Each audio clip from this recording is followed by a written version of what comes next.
Ekspresi tubuh asli masih dingin ketika dia perlahan bertanya, "Dari mana Anda berdua berasal?" Tubuh wanita berkerudung putih itu bergetar saat dia menatap lelaki tua yang mungkin sudah mati. Dia dipenuhi dengan keputusasaan dan tidak lagi berani berbohong. Junior baru saja datang dari makam immortal. Tubuh asli memandang wanita berkerudung putih dan dengan tenang berkata, "Ada 7 dari Anda ketika Anda memasuki makam immortal. Mengapa hanya kalian berdua yang keluar?" Tubuh wanita berkerudung putih bergetar lagi. Dia terkejut dengan pria muda ini. Semakin dia memandangnya, semakin akrab pria muda berambut merah ini menjadi, tetapi dia yakin dia belum pernah bertemu dengannya sebelumnya. Wanita berkerudung putih itu dengan pahit berkata, "Junior memiliki kesulitannya sendiri. Ikuti saya." Tubuh asli memandang wanita berkerudung putih dan kemudian terbang menuju hutan di bawah mereka. Wanita berkerudung putih itu ragu-ragu sedikit sebelum mengikuti. Adapun orang tua itu, tubuh aslinya bahkan tidak memandangnya. Orang tua itu hanya pada tahap awal formasi jiwa dan dia tidak memiliki harta untuk melindungi dirinya, jadi dia pasti mati. Namun, pada saat ini, tubuh aslinya terlihat di tempat lelaki tua itu mendarat. Dia melihat sosok yang compang camping berdiri.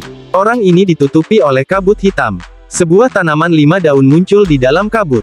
Orang tua itu mengeluarkan darah di dalam kabut dan berjuang, namun, matanya masih jernih.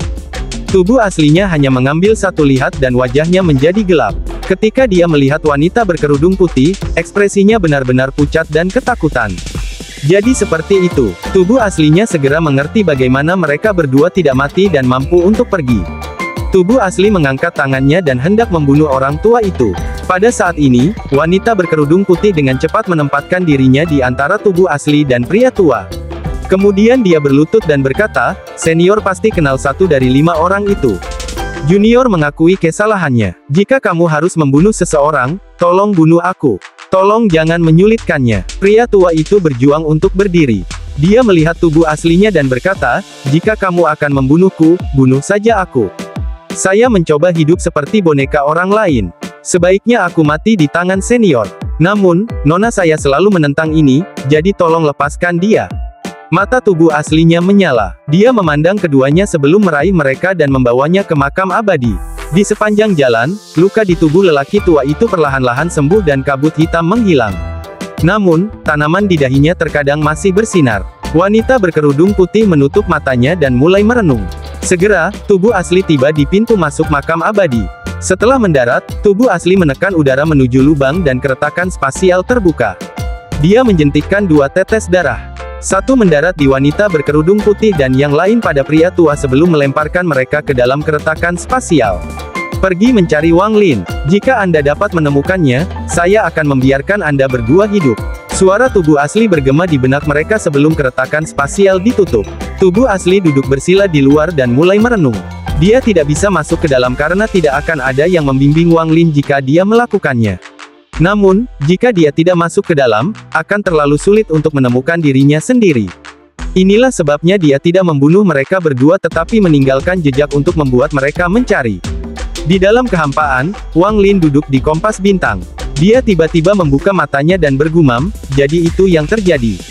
Matanya menjadi dingin ketika dia berdiri dan mengendalikan kompas untuk mulai bergerak. Pada saat yang sama, ia merasakan indera ilahinya menyebar mencari keduanya dalam kehampaan. Waktu perlahan berlalu. Suatu hari, mata Wang Lin tiba-tiba bersinar dan dia mulai terbang lebih cepat. Segera, dia melihat 2 orang terbang di kejauhan. Pria tua itu dan wanita berkerudung putih. Keduanya berantakan sekarang dan vital mereka sangat lemah.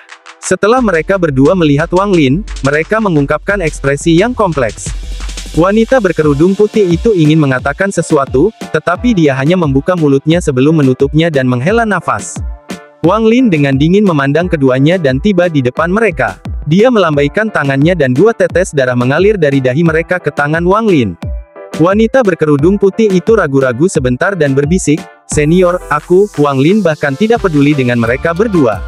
Setelah mendapatkan 2 tetes darah, ia menyingkirkan kompas bintang.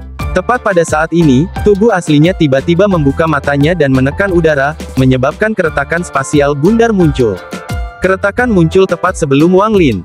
Wang Lin tidak kaget dengan munculnya keretakan dan memasukinya. Dari awal, dia tidak mengatakan apa-apa pada mereka berdua. Setelah Wang Lin masuk celah itu diam-diam tertutup, meninggalkan mereka berdua berjuang sendiri di dalam kehampaan. Setelah keluar dari celah dan merasakan sinar matahari di kulitnya, dia menarik napas dalam-dalam. Perasaan membuatnya hidup memenuhi tubuhnya. Dia menundukkan kepalanya dan melihat lubang di bawahnya sebelum menghilang. Tubuh aslinya menghilang bersama dengannya. Wang Lin meninggalkan makam immoral dan tiba kembali di lembah. Dia mengeluarkan pagoda sebelum duduk untuk bercocok tanam. Tubuh asli juga duduk di sebelahnya untuk berkultivasi. Suatu hari kemudian, Wang Lin dan tubuh aslinya membuka mata mereka. Wang Lin menamparkan tasnya memegang dan mengambil keluar buah reinkarnasi yang bercahaya kuning. Setelah merenung sebentar, dia sampai pada kesimpulan, bahwa buah ini jauh lebih berguna bagi tubuh aslinya, daripada yang dia gunakan saat ini. Sayangnya, hanya ada satu. Wang Lin melemparkan buah menuju tubuh aslinya. Tubuh aslinya menghancurkan buah itu, menyebabkan cairan emas bocor. Tidak banyak, tetapi cairan itu diserap ketika menyentuh kulit tubuh asli. Cairan perlahan-lahan bergerak melalui retakan pada kulit tubuh asli. Tubuh asli saat ini tampak seperti ditutupi oleh jaring emas. Retak pada kulitnya awalnya tidak terlihat, tapi saat ini, retakan itu memancarkan cahaya keemasan. Cahaya keemasan menjadi lebih terang dan lebih terang sampai meresap ke dalam daging dan tulang tubuh asli dan menghilang. Ekspresi tubuh asli masih tetap sama dan kemudian sedikit emas melintas di matanya. Buah reinkarnasi telah sepenuhnya diserap oleh tubuh asli, sehingga kecepatan di mana ia menyerap energi spiritual meningkatkan lipatan yang tak terhitung jumlahnya. Tubuh asli saat ini akhirnya dapat dianggap sebagai dewa kuno yang nyata. Mengenai buah reinkarnasi, itu telah menghilang. Tubuh aslinya berdiri dan tenggelam ke tanah. Wang Lin menarik napas dalam-dalam, menamparkan tasnya, dan potongan-potongan pohon reinkarnasi muncul di hadapannya. Dia mengambilnya dan mulai membuat ukiran domain waktu. Waktu perlahan berlalu. Zhou Ru sekarang berusia 3 tahun dan sangat cantik. Namun, dia masih belum mengatakan sepatah kata pun. Karena itu, orang tuanya telah mencari banyak dokter yang berbeda dan dia telah makan banyak pil, tetapi dia masih belum pernah berbicara. Zhou Ru kecil adalah gadis yang sangat pendiam. Alih-alih bermain dengan anak-anak lain di desa, dia selalu diam-diam melihat langit dari halaman belakang rumahnya. Matanya dipenuhi dengan kebingungan. Ayah Zhou Ru, seorang lelaki kekar dengan tangan kasar, memandangi putrinya dan mendesah.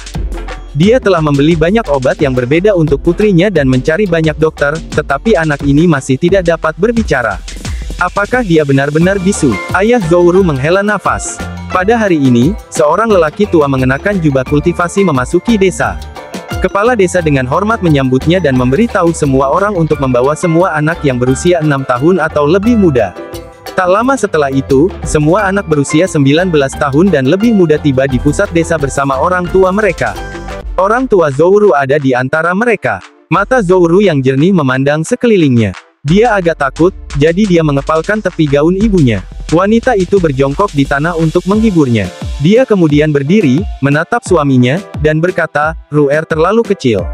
Mari kita lupakan ini." Ayah Zhou Ru menggelengkan kepalanya dan berkata, "Biarkan dia mencoba. Jika dia dipilih, maka masa depannya akan baik-baik saja." Wanita itu menggigit bibir bawahnya dan tidak mengatakan apa-apa. Pria tua yang mengenakan jubah itu memiliki sikap arogan tentang dirinya. Dia sudah agak tidak sabar karena dia pergi ke desa yang tak terhitung jumlahnya dan belum menemukan siapapun dengan akar semangat. Jika bukan karena fakta bahwa sekte tersebut memiliki peraturan yang menyatakan bahwa seorang murid harus pergi keluar untuk mencari anak dengan akar semangat setiap 6 tahun, dia tidak akan repot-repot meninggalkan sekte itu. Dia datang ke desa ini 6 tahun yang lalu dan 12 tahun yang lalu dan tidak menemukan seorang anak dengan akar roh. Saya dapat menemukan seorang anak dengan akar roh 6 tahun yang lalu di desa Liu. Saya ingin tahu apakah saya dapat menemukan yang lain di sana saat ini. Jika saya dapat menemukan yang lain, maka saya dapat menerima 3 batu roh kualitas sedang. Pria tua itu memandang anak-anak satu per satu. Alisnya berkerut lebih keras dan ekspresi kekecewaan di wajahnya menjadi lebih kuat. Matanya tiba-tiba menjadi fokus dan mengunci Zhou Ru. Dia dengan cepat tiba di depan Zhou Ru dan menunjuk ke dahinya. Wajahnya dipenuhi dengan sukacita. Ini, secara alami lahir dengan energi spiritual, semua meridiannya terbuka, dan aura ungu. Bagus. Pria tua itu menatap Zhou Ru. Apa yang dilihatnya bukanlah anak itu tetapi batu roh yang bersinar dan berkualitas tinggi. Sekte itu sangat kecil, tetapi mereka adalah cabang dari Cloud Sky Sect, sehingga mereka memiliki kekayaan. Meskipun para tetua biasanya pelit, mereka memberi hadiah kepada para murid yang menemukan bakat baik dengan sangat murah hati. Pria tua itu tertawa dan berkata kepada para tetua desa, "Anak ini, aku akan menerimanya." Mata Zhou Ru dipenuhi dengan panik saat dia memegang erat-erat gaun ibunya. Wajahnya pucat.